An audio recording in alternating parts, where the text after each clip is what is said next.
Let us take a moment to dive into the remarkable life of Jorge Mario Bergoglio, from his early years in Argentina to his transformative role as the first pope from the Americas.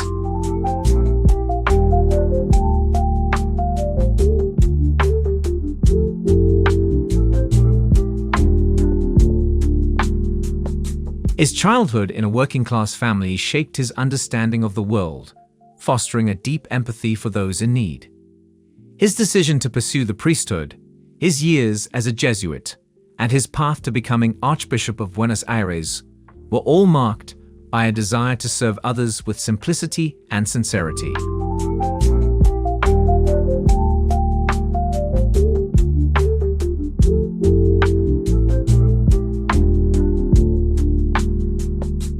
Jorge Mario Bergoglio, the first pope from the Americas, was born on December 17, 1936, in Buenos Aires, Argentina, to Italian immigrants Mario Bergoglio and Regina Saivari. His father, Mario, was an accountant employed by the railways, and his mother, Regina, was a devoted wife and mother to their 5 children. Bergoglio grew up in a close-knit, working-class family that valued simplicity and hard work. His early life was shaped by this humble environment, which influenced his later approach to leadership in the Catholic Church.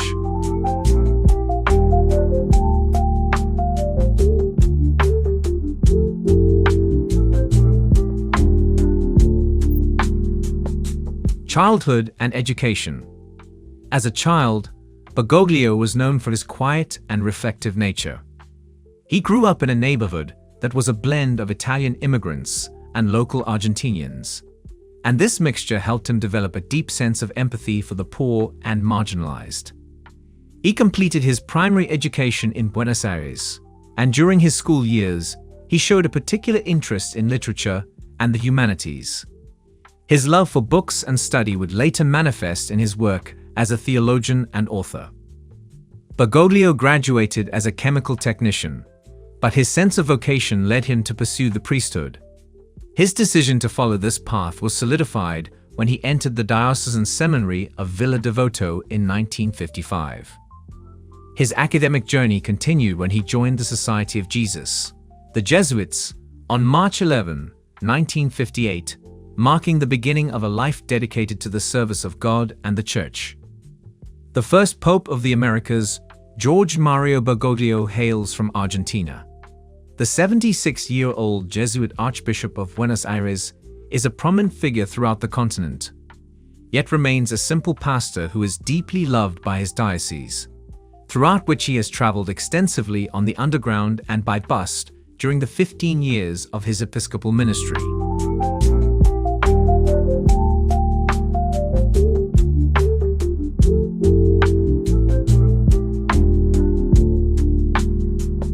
"My people are poor, and I am one of them," he has said more than once, explaining his decision to live in an apartment and cook his own supper. He has always advised his priests to show mercy and apostolic courage and to keep their doors open to everyone. "The worst thing that could happen to the Church," he has said on various occasions, "is what de Lubac called spiritual worldliness, which means being self-centered." And when he speaks of social justice, he calls people first of all to pick up the Catechism, to rediscover the 10 Commandments and the Beatitudes. His project is simple. If you follow Christ, you understand that trampling upon a person's dignity is a serious sin. Despite his reserved character, his official biography consists of only a few lines, at least until his appointment as Archbishop of Buenos Aires.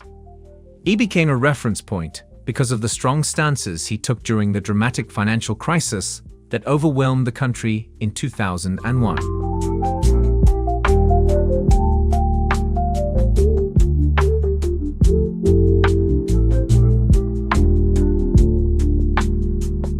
He was born in Buenos Aires on 17 December 1936, the son of Italian immigrants.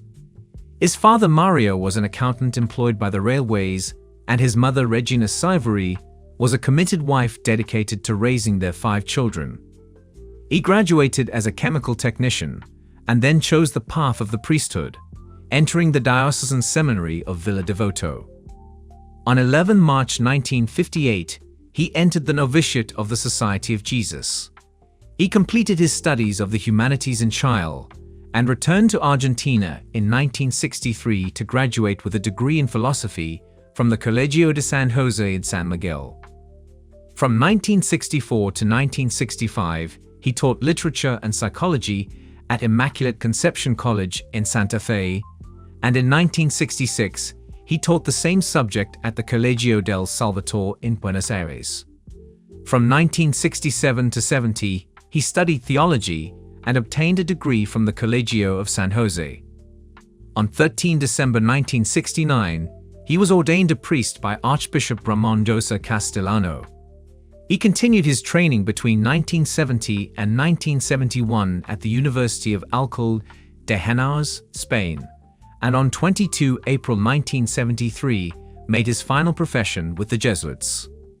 Back in Argentina, he was novice master at Villa Barilari, San Miguel, professor at the Faculty of Theology of San Miguel, consultor to the province of the Society of Jesus, and also rector of the Colegio Maximo of the Faculty of Philosophy and Theology.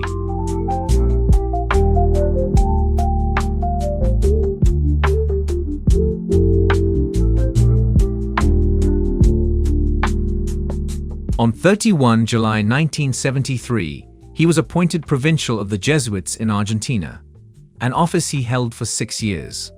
He then resumed his work in the university sector, and from 1980 to 1986 served once again as rector of the Colegio de San Jose, as well as parish priest, again in San Miguel.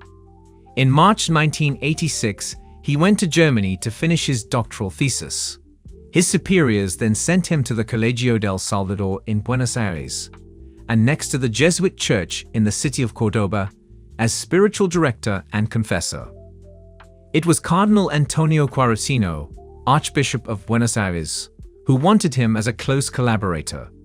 So on 20 May 1992, Pope John Paul II appointed him titular Bishop of Oca and Auxiliary of Buenos Aires. On 27 May he received episcopal ordination from the cardinal in the cathedral.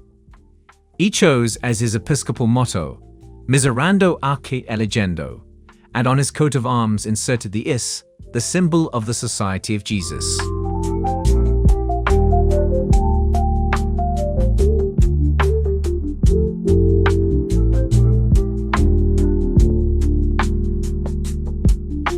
He gave his first interview as a bishop to a parish newsletter, Estrelita de Belém. He was immediately appointed Episcopal Vicar of the Flores district, and on 21 December 1993 was also entrusted with the office of Vicar General of the Archdiocese. Thus it came as no surprise when, on 3 June 1997, he was raised to the dignity of Coadjutor Archbishop of Buenos Aires. Not even 9 months had passed when, upon the death of Cardinal Quaresino, he succeeded him on 28 February 1998 as Archbishop, Primate of Argentina, and Ordinary for Eastern Rite faithful in Argentina, who have no ordinary of their own right. 3 years later, at the consistory of 21 February 2001, John Paul II created him cardinal, assigning him the title of San Roberto Bellarmino. He asked the faithful not to come to Rome to celebrate his creation as cardinal, but rather to donate to the poor what they would have spent on the journey. As Grand Chancellor of the Catholic University of Argentina, he is the author of the books Meditations para Religiosos, 1982, Reflexiones sobre a Vida Apostólica, 1992, and Reflexiones de Esperanza, 1992.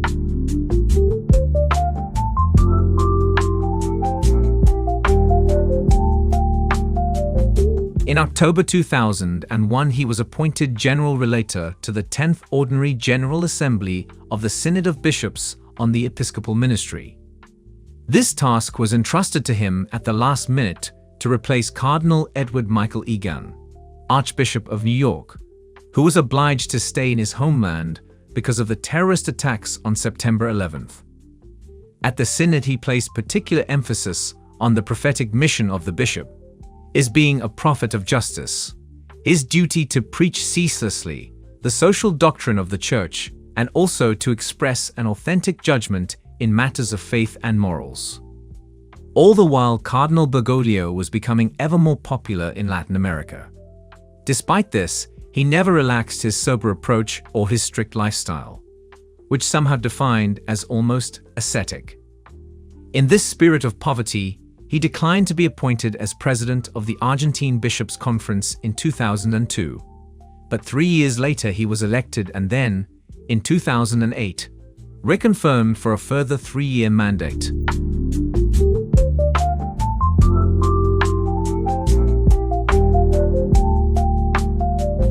Meanwhile, in April 2005, he took part in the conclave in which Pope Benedict XVI was elected.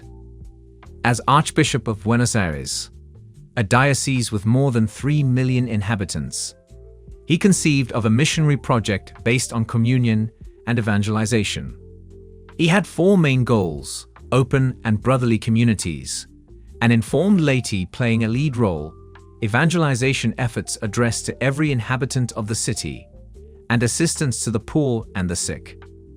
He aimed to re-evangelize Buenos Aires, taking into account those who live there, its structure, and its history. He asked priests and lay people to work together. In September 2009, he launched the Solidarity Campaign for the bicentenary of the independence of the country. 200 charitable agencies are to be set up by 2016. And on a continental scale, he expected much from the impact of the message of the Aparecida Conference in 2007, to the point of describing it as the Evangelii Nuntiandi of Latin America.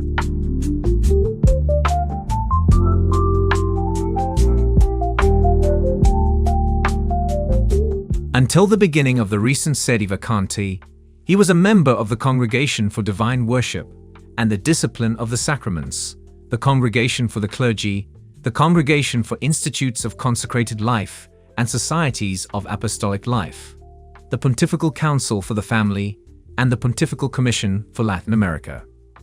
He was elected Supreme Pontiff on 13 March 2013. Pope Francis has indeed become a significant father figure not only to the Catholic Church, but to the broader global community.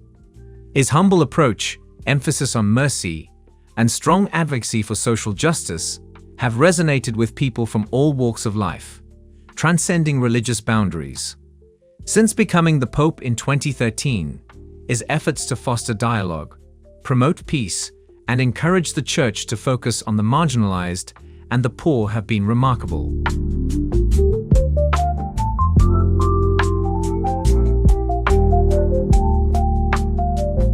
He has consistently reminded us that faith should be about compassion, love, and action in the world. In his role as a spiritual leader, Pope Francis has exemplified what it means to live with humility, showing the world that leadership is about service, understanding, and empathy. His focus on environmental stewardship through the encyclical Laudato Si and his work toward interfaith dialogue demonstrate his commitment to addressing global challenges with a spirit of unity and care for creation.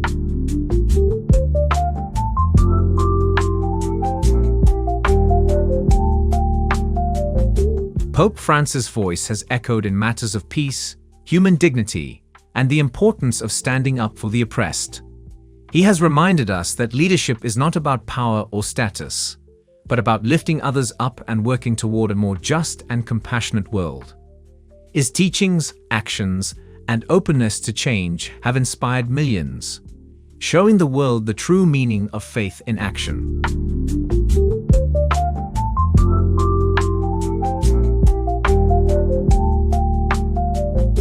Thank you for taking the time to reflect on these powerful messages.